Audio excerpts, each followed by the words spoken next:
Hi everyone, we're about to start our live. Thanks for joining us. Hey, Hey Iman, hey, Karan. adding Mariam. What about Laura? I'm about to add her. Hi, Mariam. هاي.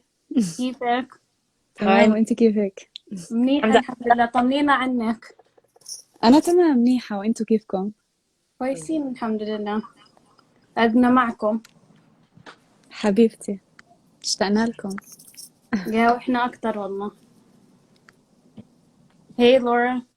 Hi, how are you? Good, good. I think this is going to be all of us for the live. Let me see. How many people do we have on? Wow, 547 already. Okay. Around 600. Everyone wants to hear from you, Mariam. Thanks for joining us. Hamza على Thank you. سلامتك. الله يا الحمد يسلمك، لله على الله السلامة. يسلمكم. يعطيك شكرا، الله العافية. يسلمكم، يزيدكم عافية. So So, maybe we طمنينا عنك. Maybe Iman, if you have questions, you want to start. yeah, I was just going to start by, I guess, just saying hi to everyone here with us. Thank you for joining this Instagram Live. We're here with Mariam Afifi, who was the Palestinian youth recently arrested and released from Zionist jails. And so we have her here with us today to talk to us about what's happening in Sheikh Jarrah and to give us more of an update about what's occurring. So, Alhamdulillah for your safety and return, Mariam. We're happy to have you here with us. To get started, we wanted to ask you about, can you describe for us the night of your arrest, what was happening, and, if other people were arrested with you, and just more details for us? So do you want me to start about the interrogation part and after they arrested me, or the time when they arrested me? The time when they arrested you, what was happening? Okay, basically, we're being protesting against what's happening in Sheikh Jarrah, which is considered as ethnic cleansing, we were protesting for more than a month now. It started very little, like only maybe 10 would be protesting, but now it's getting really big and it's getting a lot of coverage around the world. So basically, we were protesting there as usual these days. And I saw from the other side of the street, so I will describe the situation. Since a week, we are denied entrance inside Sheikh Jarrah, inside the neighborhood that is facing the eviction. So we are denied entrance. The Israeli forces, the Israeli, like soldiers and forces, they put like a military base at the entrance of this neighborhood. So we were protesting exactly at the entrance before the neighborhood. So basically, we were protesting there at the entrance, and between us and the neighborhood were the military base. Where we were protesting, at the other side of the street, I saw a girl who was laying on ground. She was helpless, and like around 6 soldiers or 7 soldiers were like trying to beat her up. They were trying to like take her. So I tried to help. I was trying to help. I was trying to reach her in any way. There's a video of me trying to reach her from behind the soldiers. There were big horses. You don't know the horses of Israeli soldiers. They are really big. And I was trying to go around these horses and behind them and try to reach this girl. So when I was close to her, a soldier pushed me, and he looked eye to eye with me, and he said like, go away from here, or move from here. In Hebrew, he said it like zuz mipo, which means move from here. And I told him, you move from here. I need to help her. And I tried to go another way, like from behind this soldier to help her again. he didn't like it. So at a sudden, I feel with someone like the same soldier was Yeah. holding me from my. Everyone says he was holding me from my hijab, but no, I think he was holding me from my hair. He was like pulling Wow. my hair out of my head and started dragging me on the street. Started hitting me with his leg and his Mm. big boots. And even he stepped on my right feet, which is really bruised now. And yeah, he dragged me all over to this military base that is in between the neighborhood and us. He put me there. He started shouting at my face like things like, "Oh, you think you're strong? Now you Mm. see who's the strong one." Like he was shouting these stuff. He was really angry, and I consider this as an assault, if not sexual assault, because what did he did after shouting at me? He put his hand on my shoulders and he took a photo with me without Oh, my consent. So you say consent, right? right. Sorry, I'm not a native English speaker. So, Mm. so yeah, without my consent, and he was like happy, and now you will see who's the strong one, who the Mm-hmm. strong one is. Like he was really happy, like I'm the strong one here or whatever. And then reporters from far away started shouting, telling me like, who tell us your name, what happened to you, blah blah blah. So I started shouting to them, my name is Mariam Afifi, I was beaten, I was dragged, etc. I was Mm. trying to help the girls. So one officer saw me like interacting with the media, interacting with the reporters. So they took me and dragged me to a place that is not really obvious, you can say. Yeah. So it was like behind the cars, the police cars. So this is where they put me, and this is where the like you can say interrogation or the talking that happened between me and the police officer. Mm-hmm. And yeah, then they took me in the police car and I went to the police station, the interrogation center. Yes. And what happened after they took you? Were there other people who were also taken? Because I remember seeing that there were like several people being pulled, but like Yeah. it was hard to see in the videos. So basically, the one who was taken with me at that time, like in this place, when I was taken in this police car, is only one little, like not little, one guy who's like 16 years old. He was beaten in front of me, and he was taken in front of me. Why was he taken? Basically, he lives inside the neighborhood of Sheikh Jarrah. He was Mm-hmm. with his mother, and 1 minute. So basically, he was beaten. He lives inside Sheikh Jarrah.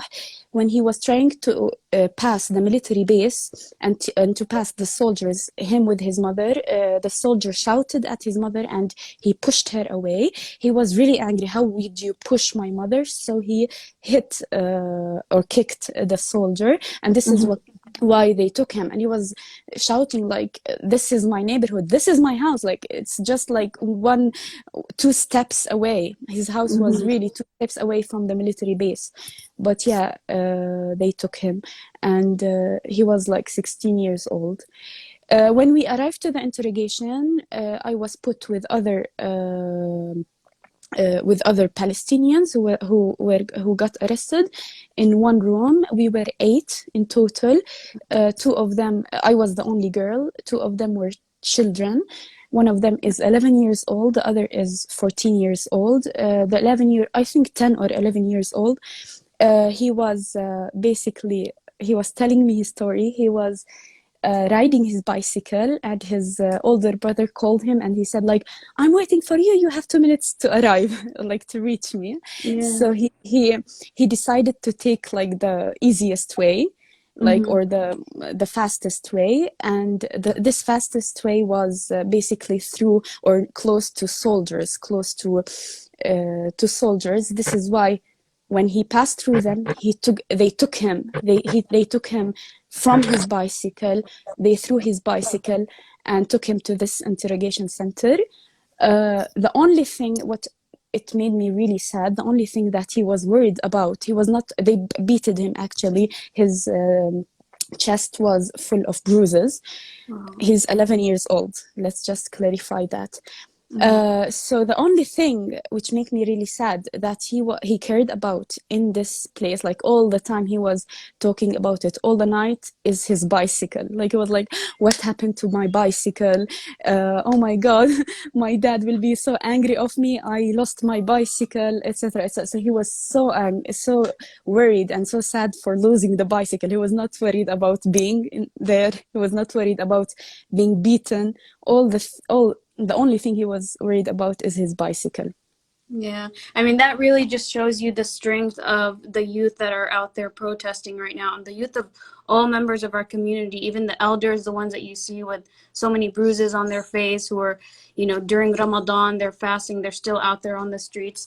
But can you also describe to us, what was the experience inside? What was it like? What was the treatment in there like? Just some more information there. Okay, so basically inside the interrogation center, I was put in one room with 8 other, no, in total we were 8. All of them were men. I was the only girl. The room was really small. You can, like, each one is sitting beside the other. One of the guys that were in this interrogation room was filled with skunk water from tip to toe, I don't know how to call it. Yeah, head to toe. Yeah, head to toe, and he was filled with skunk water. Like, I still can feel the skunk water smell inside my nose. It was really awful, like, to sit in this small room with skunk water. And it's really sad because he was really feeling sorry. He kept saying, I'm sorry, but we would tell him, like, it's not you, like, we didn't do anything, like, you're not the one who bathed with the skunk water. So yeah, also one of the funny things that happened is that basically Jerusalem is filled, and like, not everyone protests. There's people who protest and there's people who do not protest. And one of the guys was just getting out of a bar and he was like drunk, totally drunk. So they brought him, he was arrested in this same room, and it was really crazy because, like, we couldn't he didn't shut up. He kept screaming, he kept asking, where am I, whatever. So it was a bit like, please take him away from here, he's drunk. and they kept kicking him. They kept like, every time he shouts, he's not aware of what's happening. He was totally drunk. And we asked them, like, please, everyone used to ask them, like, please take him away. It's torture to keep him inside the same small room because he's not aware. He keeps shouting all the time. Right. But yeah, no, they kept him. And there was no reason to like arrest him, but he just passed through soldiers and he was drunk. So they said, okay, let's arrest him, and that's what they did. One of the guys, as we say that our Palestinian case is not a case for only West Bankers or Gazans or Jerusalemites. It's a case for all Palestinians. So also one of the protesters was from Galilee, which is like northern Palestine, northern historical Palestine, from a small village in Galilee, northern Galilee. So he came to Jerusalem just to protest what's happening in Sheikh Jarrah and to protest what's happening in Al-Aqsa. So this means a lot because many people would say that, oh, there's no Palestinians other than in Jerusalem or West Bank or Gaza, but that's not true, because Palestinians in each Palestinian city, Haifa, Nazareth, Galilee, Lod, Jaffa, Palestinians are everywhere. Okay, we are divided because the occupation divided us. Mhm. They intend to divide us to make us weaker, but basically we are everywhere. And now, while I'm talking to you, Nazareth is full with protesters, and the situation is really bad in Haifa, in Nazareth, and in other Palestinian cities that are is what is internationally called Israel. Like Mhm. nobody would believe that there's Palestinians in these cities, but yes, we are everywhere. Right. So yeah. Go ahead, يعطيك Laura. I saw that you're العافية. trying. سوري. يعطيك العافية مريم. في بعض الناس حابين يسمعوا بالعربي ملخص. إذا فيك تخبريهم شو صار معك بالسجن. خليني بس أقولهم. أنا لسه ما حكيت شو صار بالسجن. أنا حكيت قصدي عفوا قصدي لما اعتقلوكي ولما لما رحتي على وشفتي الولد الصغير. حابين يسمعوا بالعربي، بس قبل هيك خليني بس أعطي ملخص صغير بالإنجليزي عن شو صار معك للي ما بيعرفوا. For those who do not know Mariam Afifi, on Saturday she was beaten, arrested, and dragged from her hair and hijab. The video went viral on social media and on news outlets. She was just trying to defend a Palestinian girl who was being beaten by Israeli Zionist forces.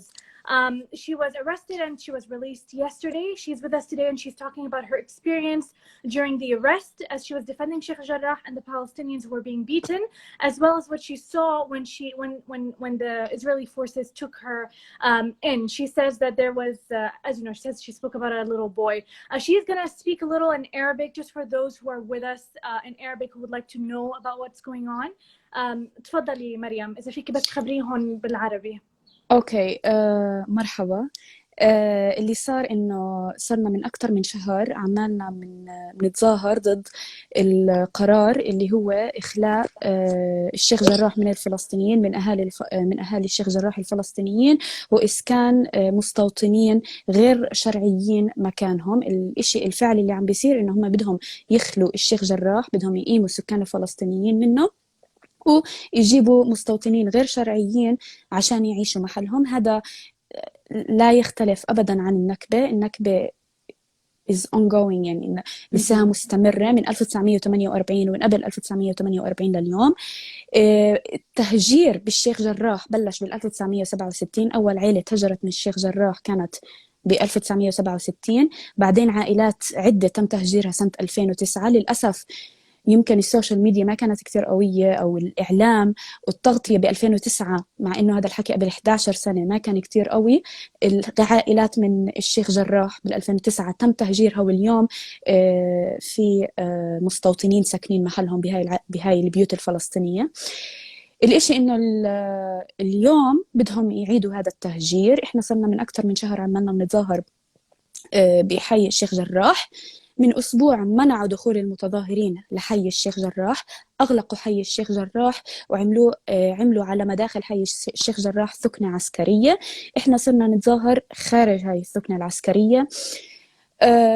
اللي صار يوم السبت إنه إحنا كنا متظاهرين على مداخل الشيخ جراح، وأنا شفت بنت عمالها بتنضرب على الأرض.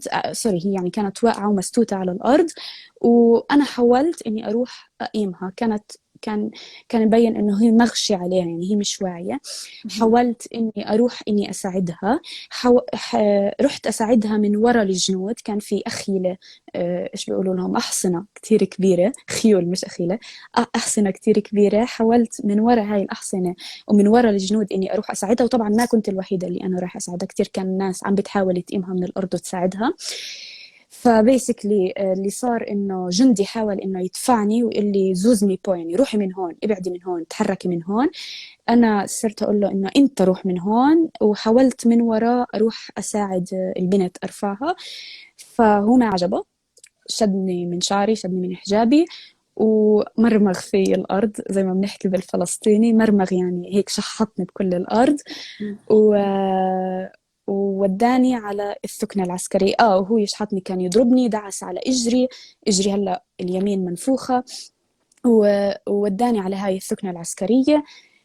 أول ما وصل على الثكنة العسكرية كان يصيح بوجهي ويسمعني كلام بشع ويحكي لي إنه يعني فكري حالك قوية، أنا هيني فرجيتك مين القوي يعني. وحط إيده على كتافي وأخذ معي صورة، أخذ معي صورة بدون موافقتي. أه وبعديها كان في مراسلين عمالهم بيحاولوا يتواصلوا معي من بعيد، يسألوني مين انتي، شو عم بيصير معك. فأنا بالصياح كنت عم بصيح أنا مريم، صار معي هيك وهيك وهيك. فالجنود والشرطة اللي كانوا موجودين هناك ما عجبهم إني عم بتواصل مع المراسلين، فمسكوني وحطوني في منطقة نائية خلف سيارات الشرطة، وهناك صار معي الحديث ما بيني وبين الشرطي اللي انتشر. بعديها أخذوني بسيارة أنا وشاب فلسطيني تاني عمره 16 سنة 17 سنة لمركز التحقيق ومركز الشرطة. وهناك تم وضعي مع إحنا كنا 8 يعني مع 7 غيري داخل غرفة كتير صغيرة. كانوا من بين هدول ال7 الطفلين، طفل عمره 11 سنة وطفل عمره 14 سنة. نسيت أحكي إنه ال14 سنة من رهط، يعني هو من جنوب فلسطين، من النقب، من مدينة من جنب مدينة اسمها بير السبع يعني، اللي هي برضه منسية ومش كتير مذكورة بالإعلام، واللي قبل كم سنة واجه كتير كوميونيتيز هناك، واجهت كتير مجتمعات، تجمعات هناك، تجمعات بدوية، قرار برافر اللي هو برضه يهدف إلى تهجيرهم. وهذا الإشي يعني بدل إنه برضه النكبة لسه مستمرة إن كان بالقدس أو بالنقب. فالولد اللي كان عمره 11 سنة فعليا هو ما عمل شيء، هو كان رايح يشوف أخوه، ورايح أخوه كان قايل له يلا تعال لي، وكان ماشي على بسكليته فمرق من عند جنود فمسكوه ضربوه على صدره، كان صدره معبى شو بيقولوا لهم جروح، وأخذوه على كدمات بالضبط، وأخذوه على أخذوه على مركز الشرطة، أخذوه على مركز التحقيق. الإشي اللي أحزنني كتير وهيك حز في نفسي إنه طول وهو قاعد كان بس خايف على بسكليته، يعني هو مش خايف إنه إيش رح يصير معه، مش خايف من الكدمات اللي على جسمه. الإشي الوحيد اللي كان خايف عليه بسكليته، ويا الله شو صار في بسكليتي، وين بسكليتي، ويا ريت حدا خبالي إياه. يعني طول الوقت يعني إحنا مع بعض ضلينا بهاي الغرفة ساعات الليل كلها، وهو طول الوقت بس يفكر ببسكليته إيش رح يصير فيه. حكيت بالإنجليزي برضو إنه كان في شخص من الجليل الفلسطيني الأعلى، شخص من قرية صغيرة جاي عشان يتضامن مع اللي بيصير بالأقصى واللي بيصير بالشيخ جراح. فهذا إن كان بدل على شيء فهو بدل على إنه قضية فلسطين هي قضية واحدة، إن كان بالشتات بأمريكا بأوروبا، أو إن كان بالداخل الفلسطيني المشتت. يعني إحنا جوا فلسطين إحنا كلنا كتير مشتتين، إن كان بالضفة بغزة بالقدس أو بالشمال، أو مش بس بالشمال، بالنقب، بمدن فلسطينية اللي تم تهجيرها سنة 1948. إحنا كتير مشتتين divided. والسبب بهذا التشتيت هو الاحتلال الإسرائيلي. السبب إنه بدهم يضعفونا، وبالحقيقة يعني هذا الإشي ما أضعفنا، بالعكس زادنا قوة، لأنه شخص من الجليل الأعلى الفلسطيني، يعني أنت بتحكي عن 3 ساعات مشوار بالسيارة من الجليل للقدس، أجا عشان يتضامن في القدس وفي الأقصى. أتوقع هذا كل اللي حكيته صح؟ يسلموا. Just to reiterate, Mariam is speaking in both English and Arabic. مريم حتحكي بالعربي وبالإنجليزي عشان كل اللي معنا يسمعوا. إيمان, if you want to continue with your questions. Yeah, so I think we left off on hearing about, Mariam, your experiences inside the jail. Can you tell us more about... I didn't start with the jail. So basically I was in this interrogation center and then they took me to the jail. Okay. Yeah. Clarification. Can you then tell us about that experience, and also if you have any information about the people who were there with you that you were referencing, the young kids, the 11, 14-year-old, like, were they also released? So just tell us a little more information about all that.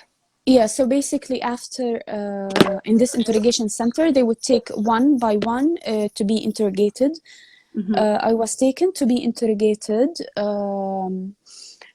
So basically he was saying that all cameras shows that you were throwing rocks, you were throwing liquids at the soldiers. You were throwing glass at the like at the soldiers and I was saying, okay, I was. The good thing about that moment is that I was really tired, so I was really like, you know, so so whatever he says, I was like, okay. So he says like, yeah, you know, Sheikh Jarrah is full with cameras. I said, yeah, I know. So he said like, so you know that that you are seen throwing rocks, you are seen throwing liquids. I said, okay. So, I said, no, I told him kizab. So kizab in Arabic, it has like two meaning, like a connotation, not a connotation, like it has two meanings. It might mean it's a lie, and it might mean like I don't believe it, you know. So when I said kizab, I meant I don't believe it, but he said he started like shouting at me, like, you say that the Israeli forces are liars? Well, how dare you? You are the liar. He was shouting like, you are the liar. How would you say that Israeli soldiers are liars? You are the biggest liar, whatever. And I said I didn't say they were liars. I said it's not true. Whatever these cameras shows, it's not true. Like, show me what the cameras show. So basically, yeah, this was the interrogation. They took all my how do you call them? Your handprints, fingerprints. Handprints. Oh, fingerprints and handprints, and and yeah, it was like he was just trying to say that we know what you did, and basically they accused me of eight accusations: throwing rocks, throwing liquids, many things. I forgot about them, and they said that you're going to jail, basically. They wanted my court to be on Wednesday, so in 2 days. Basically, I'll come to that later. But yeah, I was, after the interrogation, I was taken to jail. So basically, the time in the interrogation center is nothing compared my time in jail. In jail, it was like a nightmare.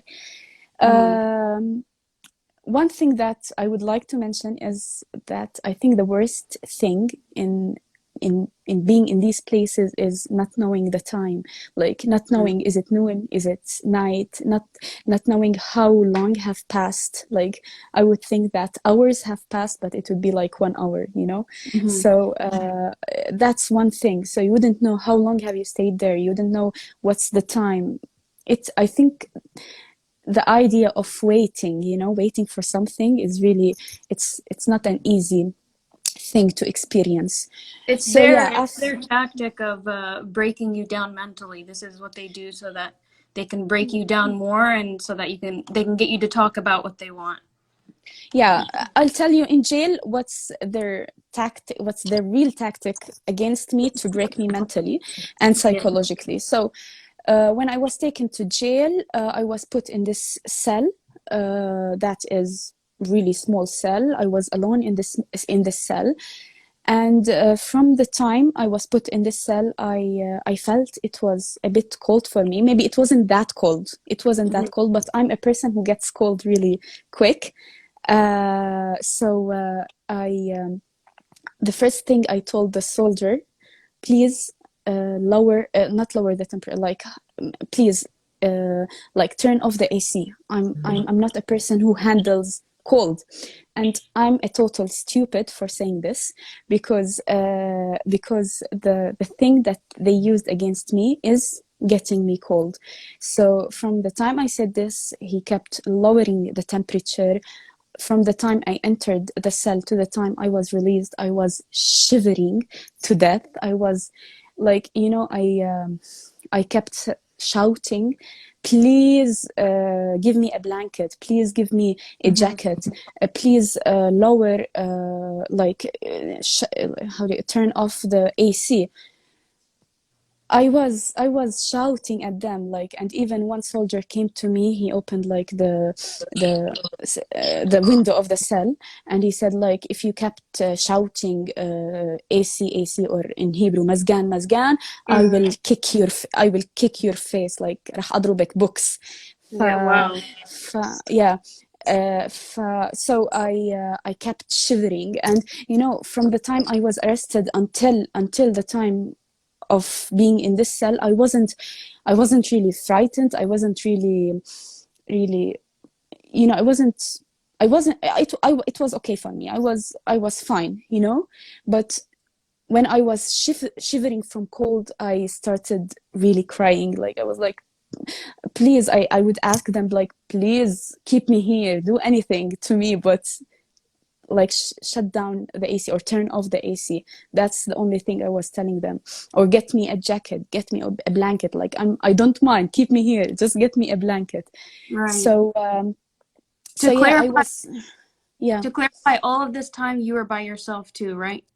Yeah, I was in the cell by myself. I stayed for hours in the cell from the time I was out of the interrogation center until the time of my court. I was in cell. So when I was in cell shivering, one soldier came to me and said that my court would be on Wednesday. So my court had to be on Sunday, so yesterday at 9 a.m. They came to me and told me, your court was postponed until Wednesday. And I was like, oh my God, how would I shiver until Wednesday? I would get sick. And it was a sad moment, because you thought, okay, at 9 a.m. is your court. You would, okay, I don't mind postpone. I don't mind like putting me in jail for 2 or 3 days, but you need to know. It's this uncertainty is really not okay. So when I was uncertain, like, not being in court yet, it's not nice. So when they told me that it would be on Wednesday, I was like, no, please, like, I want something certain, and especially that I was shivering. Yeah. But the lawyers from Nadi al-Asir, which is like Palestinian prisoners club or whatever, they tried hard to make the court yesterday. So my court was at, I think, around 4 p.m. Basically, I think the media coverage, you say, pushed a lot to make it yesterday, not to postpone it until Wednesday. So yeah, my court was on Wednesday. The police were trying to run away from the court. My lawyers were trying to search for him and bring him to the court. They were trying in any way to push the court. They were trying to make it, they died to postpone my court, So I remember sitting there, and the lawyers trying to search for the officer who's giving all the claims and all the accusations. So yeah, in the court, I was sitting there. They accused me of 8 accusations, as I said: throwing rocks, throwing glass, throwing liquids, not accepting the rules of like what the soldiers were telling me. Many stuff. My lawyers were showing the judge, the videos that were circulating, and I was shocked. Like, I was sitting there and just thinking, what is he showing? What is he showing him? Because I didn't know about the videos. I was not aware of them back then. So yeah, and the judge asked the police officer, like, could you afford any evidence of what you're saying? But they couldn't afford any evidence, any video, any photo whatsoever. And yeah, I was released. Mehdi, before Iman asks another question, there's someone who wanted to join the live. I wanted to that's first. I think he has a large following and wants to talk to you, get your story out there. Is that okay? Okay. Yeah, sure, no problem. I'm at him right now. Sorry. Also, after we add him, Mariam, can you repeat?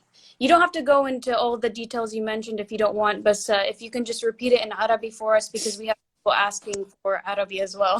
Guys, thank you Okay. Thank you so much. I'm gonna be quiet. I just want to listen, but I want my audience to come in. That's all. Okay. Yeah. Okay. Welcome.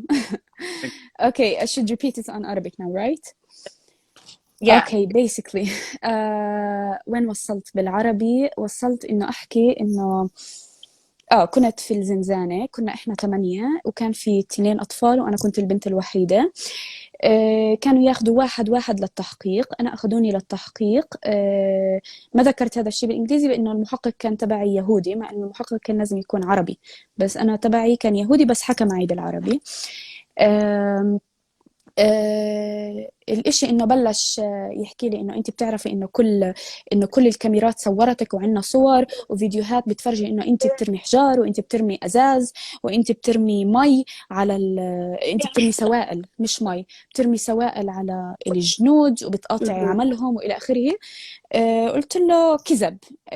كذب. أنا كان قصدي إنه مش حقيقي الإشي. فهو بلش يصيح علي إنه أنت بتحكي عن الشرطة كذابة وأنت بتحكي عن القوات يعني هاي كذابة، أنت أكبر كذابة، أنت أكبر كذابة هون وإلى آخره. وبلش يصيح علي وأنا كنت في مود، أنا كتير عندي مودز، بس أنا كنت في مود اللي كتير هادية وكتير like okay whatever يعني هيك. يعني whatever he says أي إشي بيحكي كنت كتير like you know. وحتى لو هو يصيح كنت كتير يعني إشي whatever.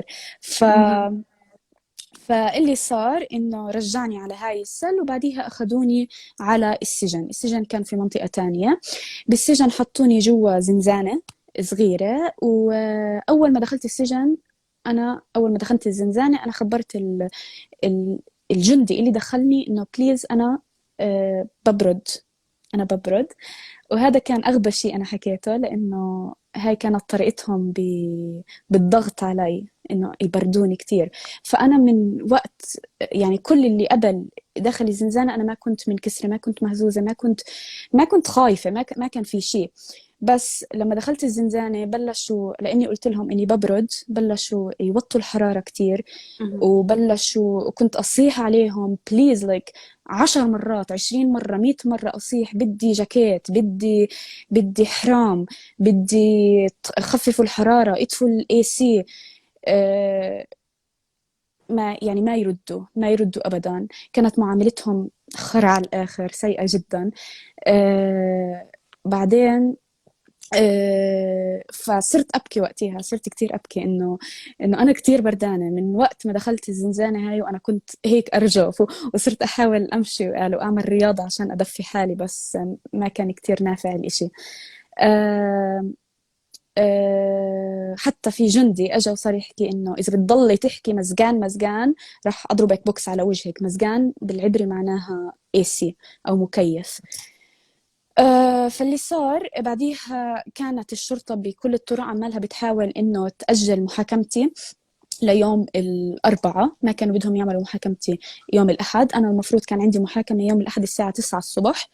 الشرطة رفضت تقيم المحاكمة الساعة 9 الصبح وأجلتها للأربعاء اللي هو بعد يومين. بس المحاميين من نادي الأسير اللي هم كانوا محامييني حاولوا بشتى الطرق إنهم يضغطوا على المحكمة إنه تقيم محاكمتي امبارح يعني بنفس اليوم. فمحاكمتي رجعت إن قامت أو أقيمت بحوالي الساعة 4 العصر. فهذا اللي صار.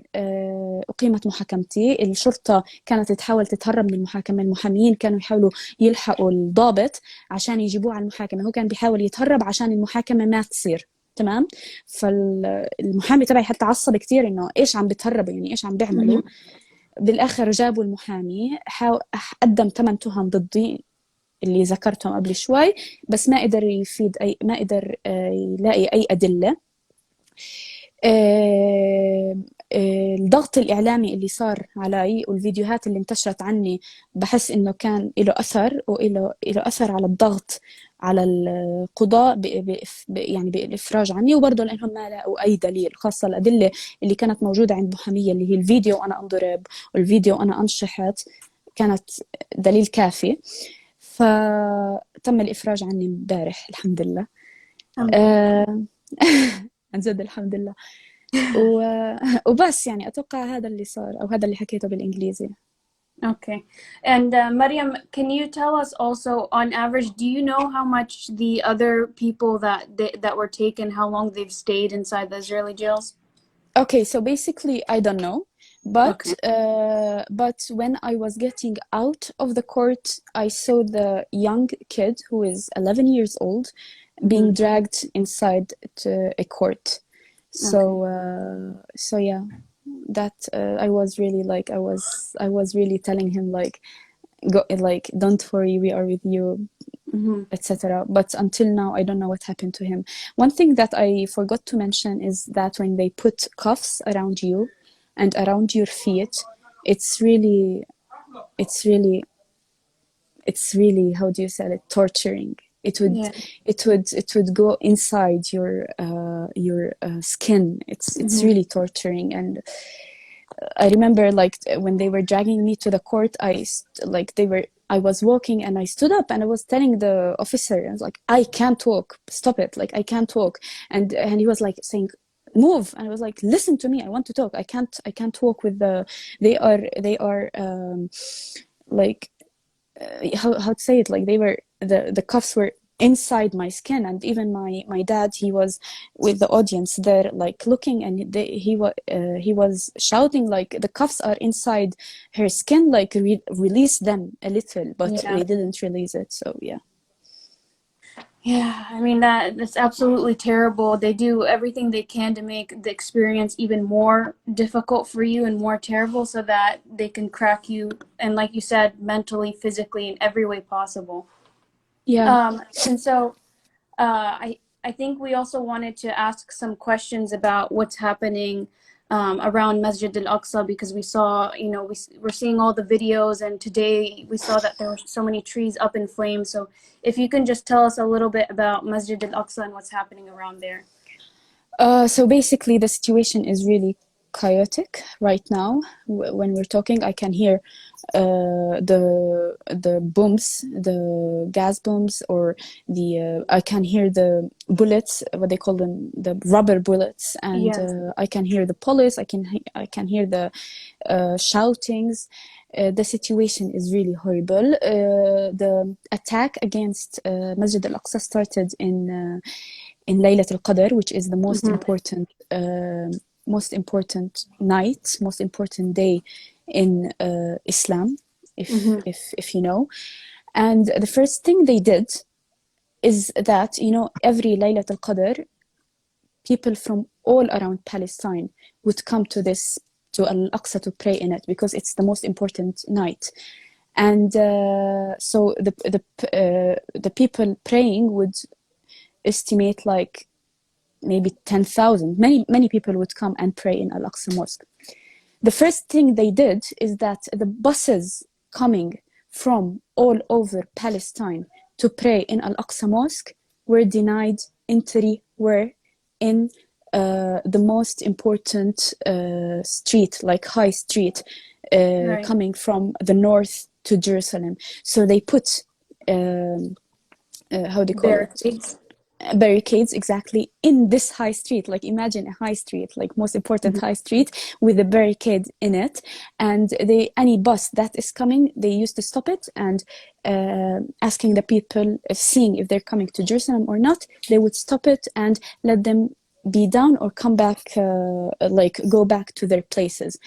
So basically the first thing that happened in Saturday with me is that I think this is the most one of the most beautiful scenes I've seen recently, is that all Jerusalemites who have cars, when they heard that all the people coming to Jerusalem either to stand up with Sheikh Jarrah residents or to pray in Al-Aqsa, all Palestinians who have cars, they went, like messages in WhatsApp were circulating, go get these Palestinians. And I was one of the Palestinians who took my car and went to and drove like for half an hour or hour to get Palestinians coming to Jerusalem with me in the car, and like bringing them to Jerusalem. So like Jerusalemites in hundreds went with their cars to get those Palestinians from the highway. Imagine like thousands walking in this highway, nowhere to go. They decided to walk to Jerusalem.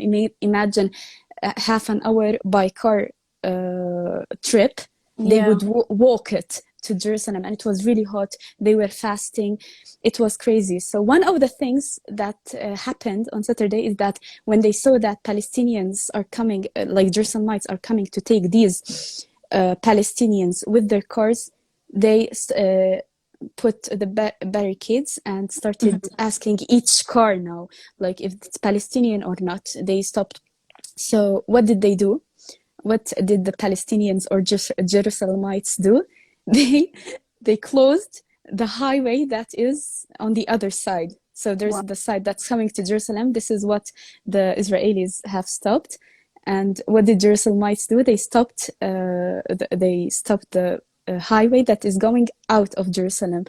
And this was like one of the most beautiful scenes I ever seen, because like, wow, how powerful we are. Like they couldn't do anything. And what happened basically is that Israeli forces couldn't do anything because Israelis themselves, like Israeli locals, they started what's happening, that like cars, thousands of cars were stopped, were denied entry by Palestinians because they stopped the street. And yeah, basically the only thing that Israeli forces could do is to move the barricades and allow all the people, Palestinian people coming to Jerusalem, to enter Jerusalem again. So that was one of the most beautiful scenes that happened in Jerusalem. And after that, I got arrested in Sheikh Jarrah. But yeah. Mariam, just to pause here, actually, this would be a good time if you want to just say a few points from what you just said in Arabic, and that way you can continue telling us a little bit more about the situation right now in Masjid Al-Aqsa. Okay, I just have a question. Do I speak a lot? No. No, this is perfect. Okay. We don't get this information. We don't get this information from anyone. I know. So, I know. Nobody. Actually, it's because it's really chaotic. People thought that what happened on Saturday, Laylat al-Qadr, denying Palestinians to enter Jerusalem, is like, it's not a really important piece of news, but I think it's really important because it shows how powerful we are united. Right. No, we really joining. We have people from all over commenting their support and love and admiration for you. So thank you so much. Thank you a lot. So أحكي بالعربي. اللي صار أول شيء يوم السبت صار إشي حدث عظيم اللي هو مش كتير تم نشره على وسائل التواصل الاجتماعي، إنه يوم السبت كانت ليلة القدر. وبالعادة كل ليلة قدر من كل سنة الفلسطينيين من كل أنحاء فلسطين بيجوا بيحيوا ليلة القدر بالمسجد الأقصى. المسجد الأقصى بيكون معبى ناس من كل أنحاء فلسطين، بيكون معبى بالآلاف. اللي صار يوم السبت إنه إسرائيل قررت إنه ما بدها الفلسطينية من حوال فلسطين إنهم يجوا ويدخلوا يعني يصلوا بالأقصى أو إنه يتضامنوا في الشيخ جراح. فإيش اللي عملته؟ حطت حاجز يمنع الناس اللي بيوصلوا من الشمال على إنهم يدخلوا القدس. الحاجز وين حطته؟ على أهم شارع بيوصل لمدينة القدس اللي هو شارع سريع، هايواي. وهذا إشي كتير غريب، يعني كيف أنت بتحط حاجز بشارع سريع اللي أنت ماشي فيه بسرعة 120 بعرفش قد إيه عندكم، كيف أنتوا بتحسبوها عندكم بالأميال، بس إنه يعني 120 كيلو.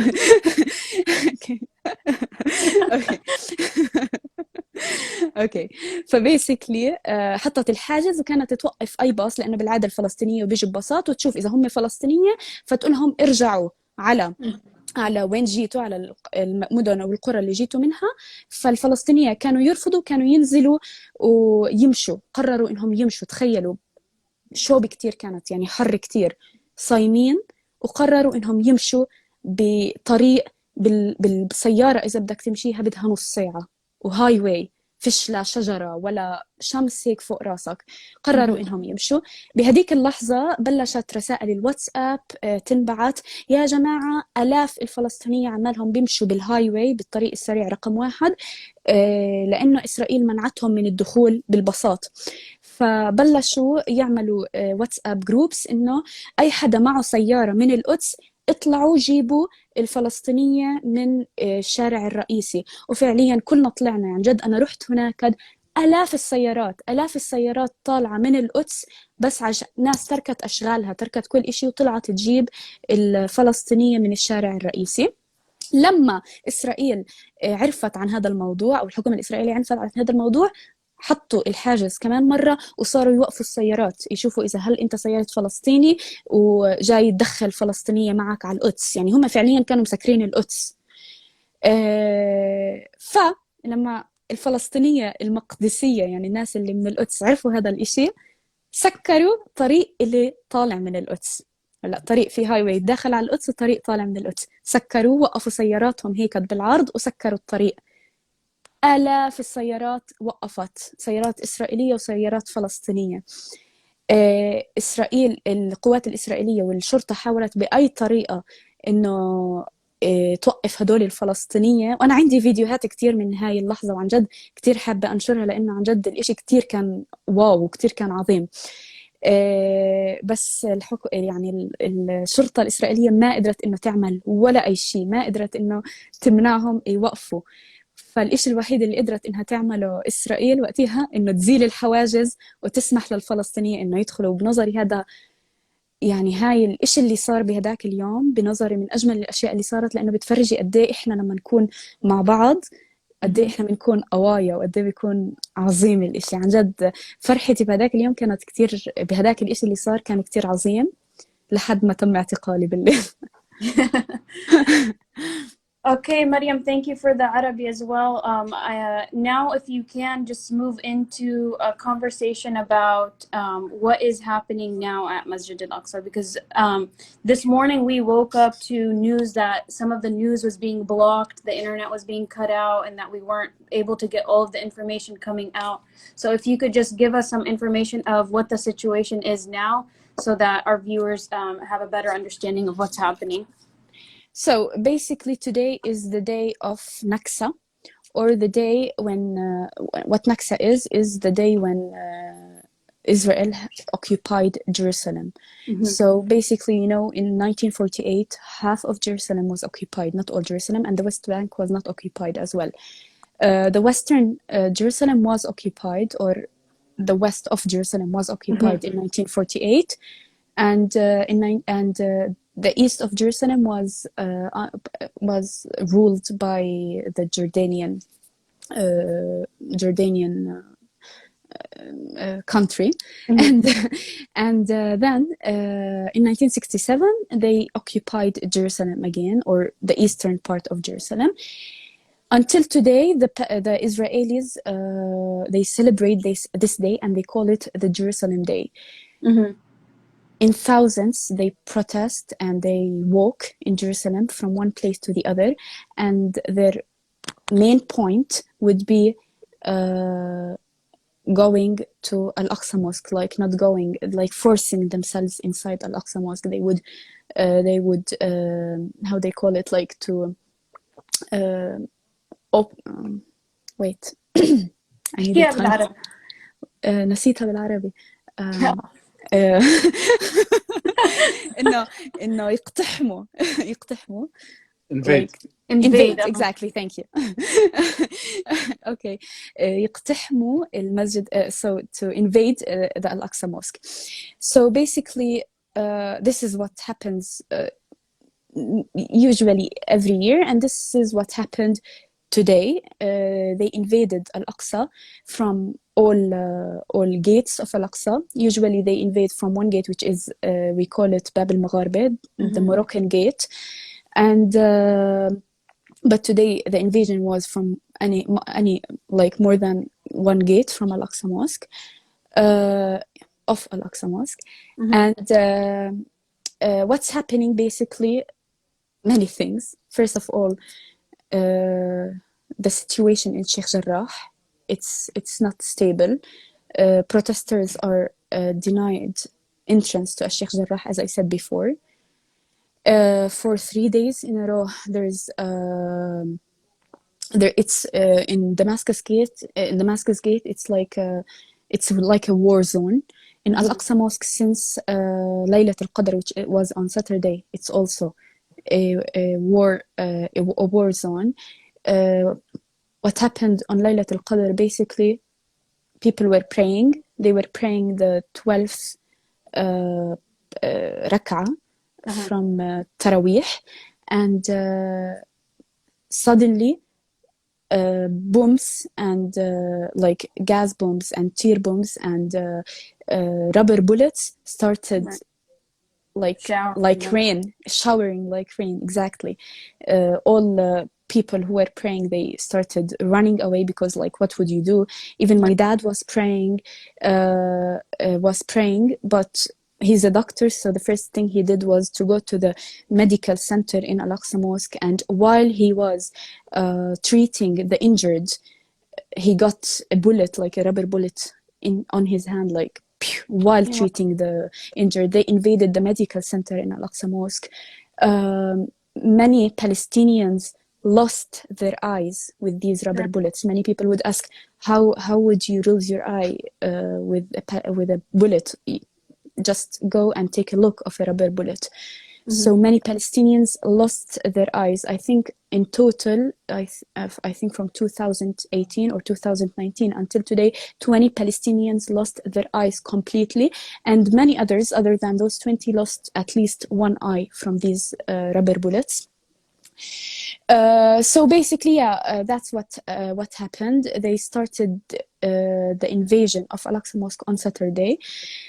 I do believe that this happened in preparation for this Jerusalem Day. They wanted to make sure that this Jerusalem Day of theirs would pass the way they want it to pass, which is letting the settlers, and when I say settlers, like, they are the worst kind of settlers, invade Al-Aqsa Mosque, and like, in the way they want it to be invaded.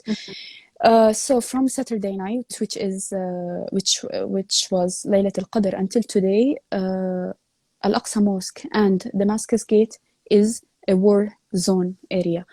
And yeah, what should I say next? Mariam, No, I think. Go ahead. Mariam, can you explain more about like why the settlers are trying to invade the Al-Aqsa compound, and like how often you guys face that? There are some comments about that in the live. Okay, basically, settlers believe that Old Jerusalem is an Israeli place. Even like Israel says it's a Jewish state, and it is a Jewish state, let's face it. So they do believe that Al-Aqsa Mosque is a Jewish compound. It's a Jewish thing. They want to take it to demolish Qubbat al-Sakhra, to demolish every Islamic place inside this compound. They call it Temple Mount in their phrases, and they want to build the Jewish temple that they say it was before 2,000 years ago. So the UNESCO declared some years ago that no walls, like, they pray there as if this wall was from the second temple, 2,000 years ago, built 2,000 years ago. But the UNESCO declared many times that no rock there is from 2,000 years ago. All the buildings there are buildings that were built during the Umayyad period or during the Mamluki period. So even though these things are said by the UNESCO, still worldwide and internationally, the Jewish propaganda, or the Israeli propaganda, sorry, not the Jewish, the Israeli propaganda is really powerful, so they would show it as a second temple or as a temple mount where Jewish must pray and where Jewish must stay. So they do believe that it's their right to invade Al-Aqsa and to pray there. So yeah, that's Okay. why it's an ongoing invasion all the time. They keep invading it. Okay. And I think this is a good opportunity for you to do the Arabi. Mariam, is it hard for you to do the English Arabi like this? Is there another way that you would prefer? No, I think it's fine. Is it Okay, fine with we you? don't want to tire you out. لا No, I'm we're fine. fine. بس انت are you okay? Okay. No, I'm ماشي. okay. إذا هيك بالعربي. اوكي هلا بالعربي ما ابلش نسيت. من ليش الوضع في القدس صح؟ Yeah. الأقصى والقدس. اوكي. حكيت انه يوم السبت الاقتحام بضل انسى هالكلمة. اقتحام المسجد الأقصى بلش من يوم السبت، من يوم ليلة القدر. أول شيء كانوا المصلين عمالهم بيصلوا، كانوا عم بيصلوا الركعة 12 من التراويح بليلة القدر اللي هي أعظم ليلة في الإسلام، واللي في الأقصى كان فيها آلاف المصلين من كل فلسطين زي ما حكيت قبل. فجأة وهم قاعدين بيصلوا شو اسمه البومز، القنابل الصوت والرصاص المطاطي بلش ينزل عليهم زي المطر، ينهمر عليهم زي المطر. الناس ما بتعرف ايش اللي عم بيصير، وناس واقفة بتصلي، يعني مش protesting، مش عمالهم بتظاهروا، مش عمالهم بيعملوا شيء، ناس واقفة عم بتصلي. فجأة بتلاقي القنابل عم تنزل عليها مثل المي،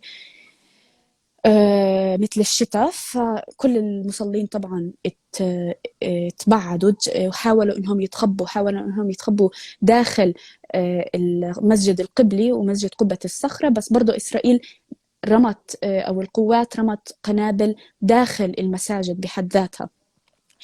فاللي صار إنهم برضو هجموا على المستوصف الطبي أو مركز الطبي اللي موجود داخل الأقصى. كون أبوي دكتور كان يصلي، بس لما صار الحدث قرر إنه يروح يسعف الناس بالمستوصف أو بالمركز الطبي.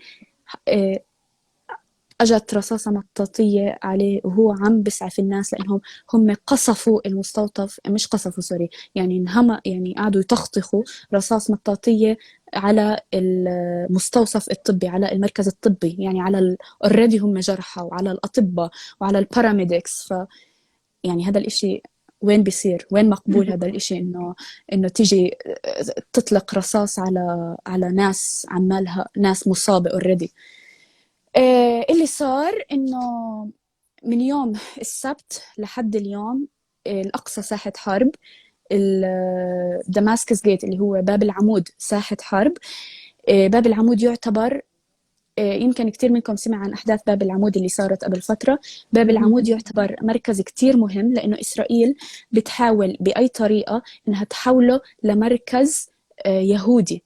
هلا انتم بتعرفوا في مراكز بالمدينه اللي هي اغلبيه يهوديه او اغلبيه اسرائيليه، ومراكز بالمدينه اللي هي اغلبيه فلسطينيه، تمام؟ باب العمود هو مركز سنترال بالمدينه، اللي هو بفصل ما بين المناطق الاسرائيليه بالمدينه والمناطق اللي فيها اغلبيه فلسطينيه بالمدينه.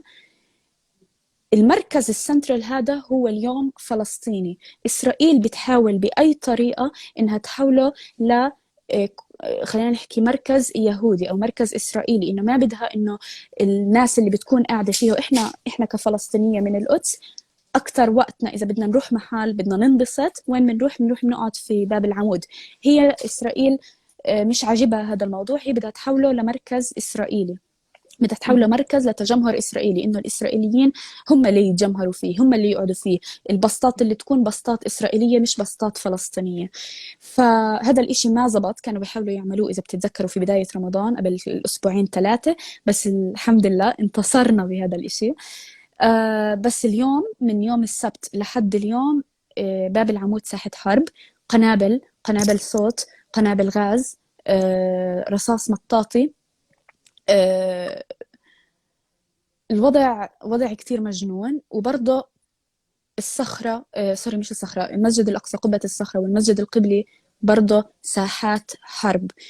اليوم اللي صار إنه المستوطنين الإسرائيليين، بما إنه اليوم هو يوم النكسة، نكستنا إحنا، هم بيسموه يوم القدس، لأنه هو اليوم اللي قدروا فيه إنه يحتلوا الجزء الشرقي من مدينة القدس. هم بال48 احتلوا الجزء الغربي، بال67 1967 استطاعوا إنه يحتلوا الضفة الغربية غزة والجزء الشرقي من مدينة القدس. فهم بيحتفلوا كل سنة بهذا اليوم وبيسموه يوم القدس Jerusalem Day.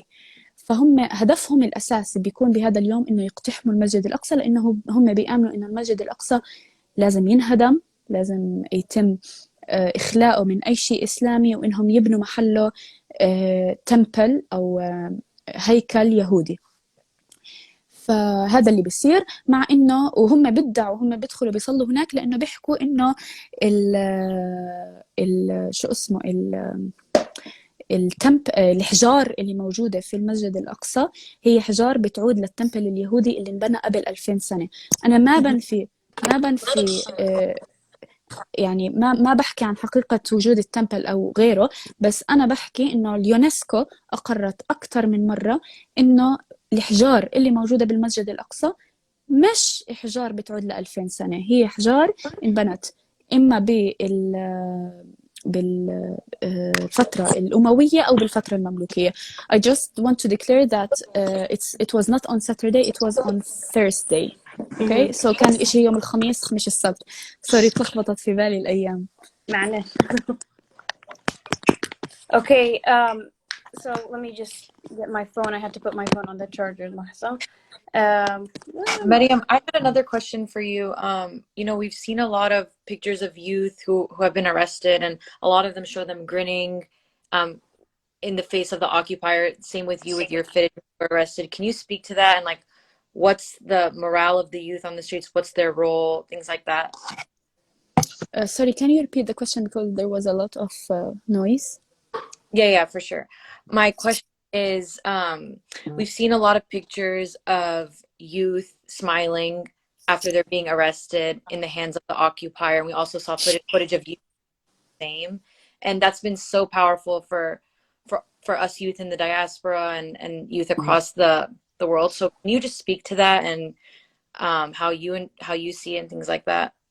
So you're asking about the smile because the voice was interrupted in the middle. The second point was the smile and what? And how you see the role of youth and what. Okay. Yeah. Okay. Okay, so basically the way I was treated by this soldier is very brutal. Like it was really brutal, and it was really he used a lot of violence in treating with me, the way he dragged me, the way he kicked me, the way he stepped on my feet and like kicked me with his boots. So it was really violent. So, and the way he talked to me when he dragged me to this military base.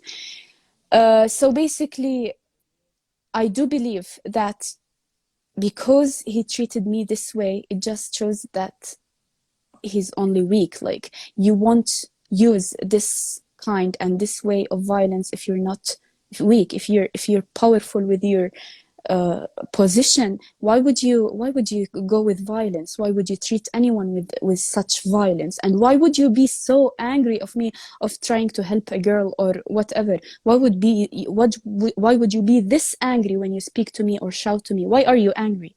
So when you are angry, then you know you are weak. And this was my position when I smiled. Like I really wasn't caring. I wasn't frightened. I wasn't frightened at all, because like the way he treated me only showed me how weak he is. So if he's weak, I'm strong.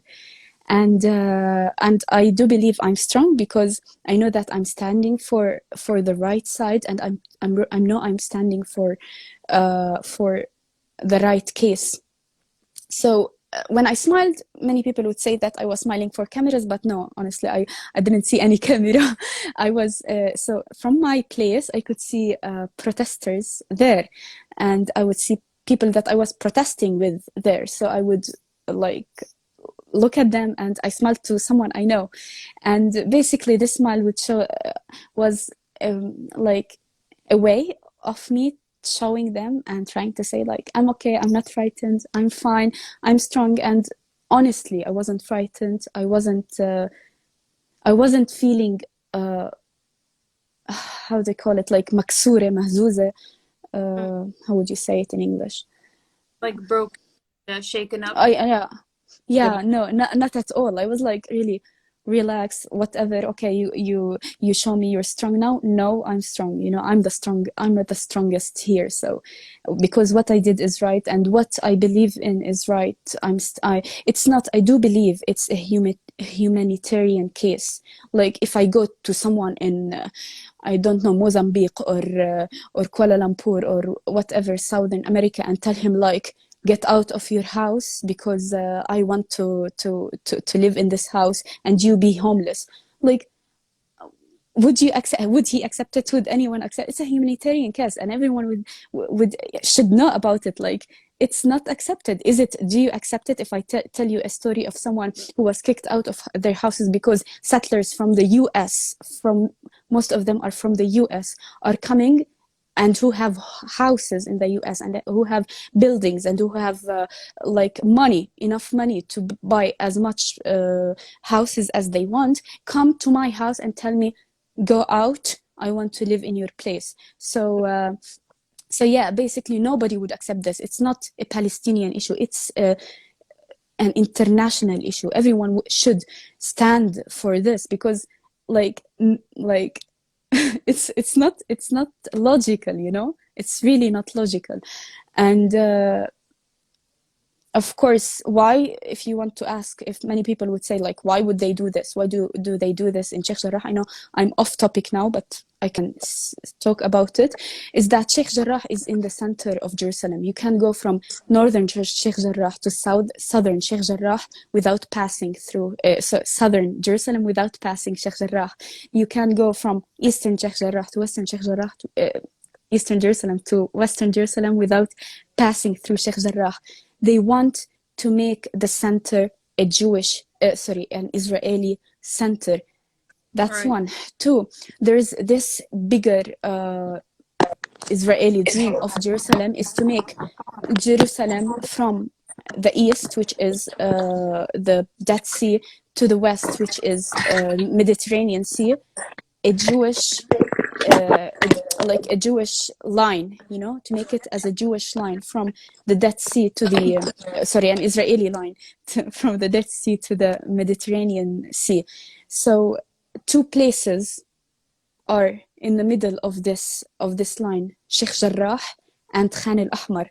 3 years ago or 2 years ago, we had this issue of Khan al-Ahmar. They wanted to evict the people, the Bedouin communities in Khan al-Ahmar and move them away to build a settlement in Khan al-Ahmar. But they did not succeed because locally, at least, not internationally, but locally, we protested and Israel couldn't stand in the face of these protesters and the rule of evicting Khan al-Ahmar communities was they said it was postponed, but until today, this was 3 years ago, until today, Khan al-Ahmar is still there. And I do believe this will happen. I have hope, and I do believe that this will happen in Sheikh Jarrah because, first of all, media coverage is so big now. That's good.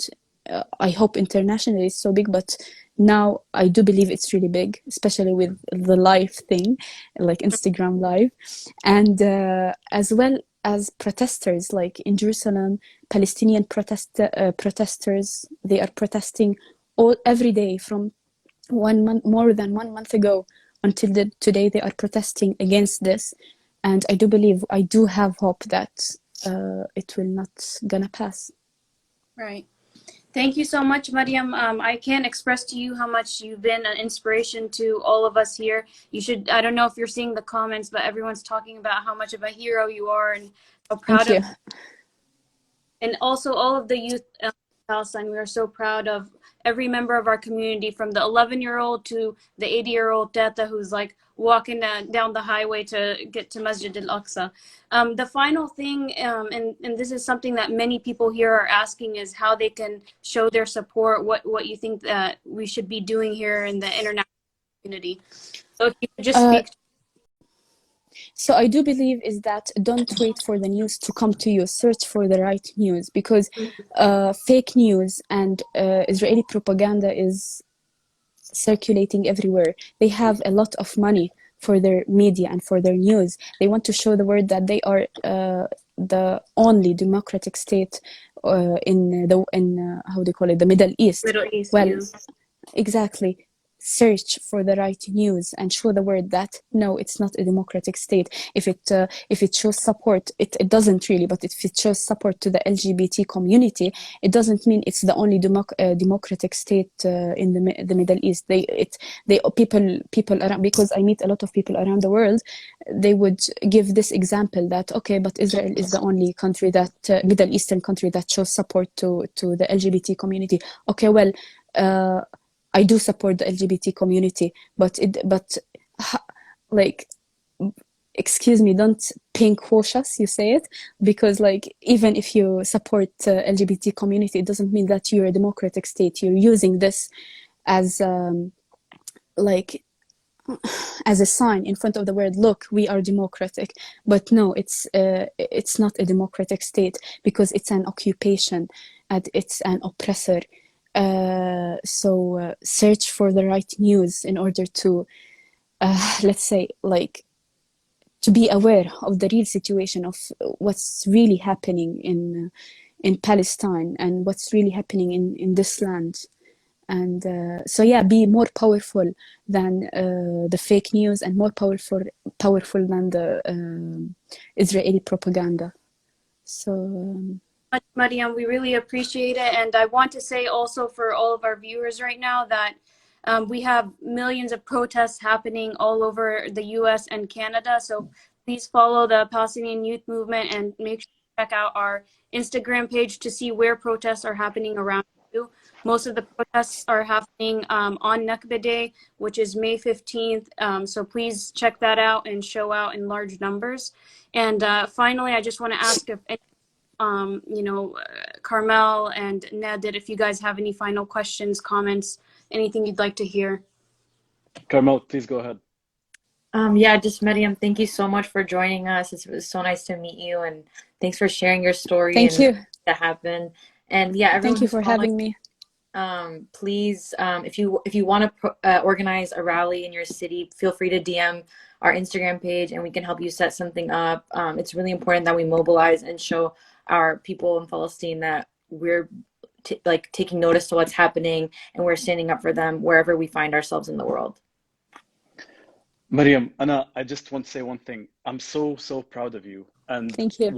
And the videos that went viral, what you did right there was, you didn't just stand for a cause. You stood for women, but not only Palestinian women, but the entire woman in the world. And I got goosebumps watching your video. And by the way, I posted it on my Instagram, and I never got 1 million views on my Instagram ever in my life, and it's on 1 million views right now. And I just tagged you because I just found your account. So I'm so grateful. I came up to this live. One of my beautiful followers sent me this live, and I'm so grateful I came up to it. And I'm just so proud of you.